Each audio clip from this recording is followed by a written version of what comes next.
Africa Content TV.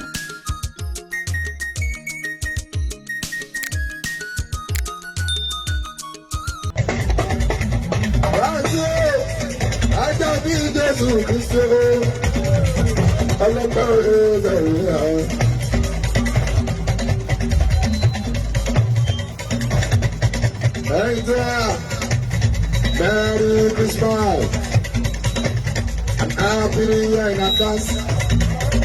Akáyìn tìjọba ẹ̀yìn gáàsù Merry Christmas ọ̀pọ̀lọpọ̀ ẹ̀ la máa ṣe Happy New Year in advance. Ajíbọ́lá rẹ̀ lọ èdè odò wa lọ́kùnrin lóbìnrin níbi ìṣára ìṣòwò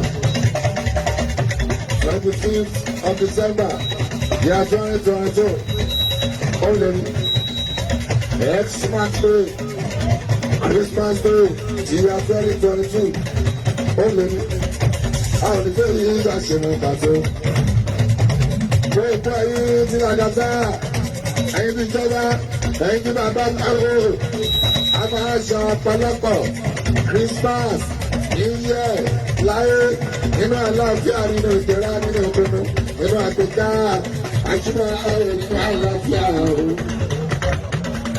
ọlọ́bẹ̀ àwọn ẹ̀ka ọgbà ìwáṣíà. adúpẹ́ ìtọ́jú lọ́rùn. tí ẹ bá wà dé lẹ́nu. adúpẹ́ bọ́lá sílẹ̀. Ìwé àwọn ọmọ tó ṣú ọ̀ ní pé ìrẹ́ máa jẹ́ tiwa kúnlẹ̀ lágbàdàn ní àlọ́ bí tóbi lọ́la. Àwọn ẹgbẹ́ ẹni bá gbọ́ owó. Ilé ní tí àlọ́ bí láàbá kan ìgbà wà ní oṣù ọ̀.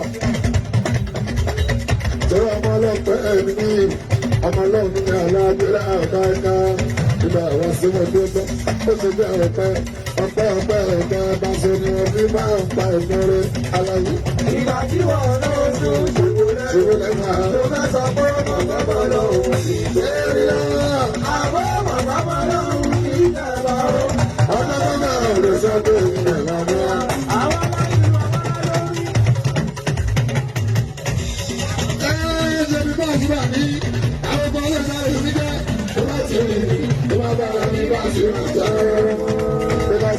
Baby Nigeria, Jeremy, one level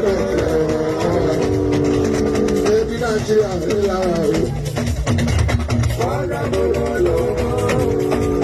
ọmọ tó dúdú lolúwa yóò lè sọ. Bí ìgbà ṣe báyìí.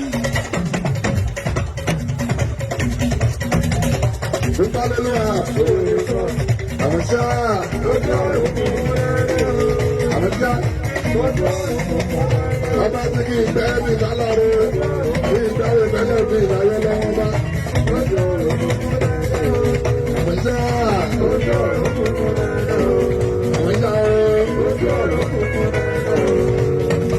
tí wọ́n bá ń bọ̀rin lẹ́yìn ìwé à tí wọ́n bá pọ̀ ọ̀rọ̀ pẹ́sẹ́ ọmọ pé àwọn ọmọ ọlọ́wà láti wà àgbà ìjà tó ṣòro.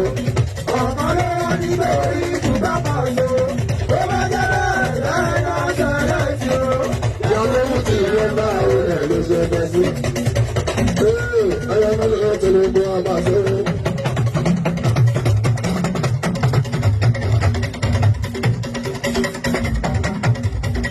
Ayọ̀ mẹ́lẹ̀ tó lè gbọ́ ọba sórí. Ọkọ̀ dúdú rẹ̀ arọ ìṣẹ́. Ọkọ̀ rẹ̀ ṣe wá. Sọ́sọ́sọ́ ṣe ra èso. Sọ́sọ́sọ́ ṣe àṣọ. Àti bẹ́ẹ̀ bẹ́ẹ̀ lọ. Gbogbo jẹ́ bẹ́ẹ̀ èso. Nígbà tí ọkọ̀ wọ̀ lọ. Ọmọ tó lè tó àgbá èso ara. Alájú wọlé bẹ́ẹ̀ ni. Ọ̀gá ẹ̀kọ́ náà lè fọ́ ẹ̀kọ́ náà lè bọ̀ kọjá.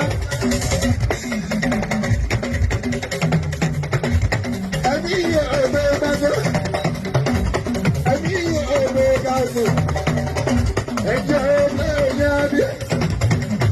Ẹ̀jì bá lù àyà gbàgbọ́. Ẹgbẹ́ ló gbé mi.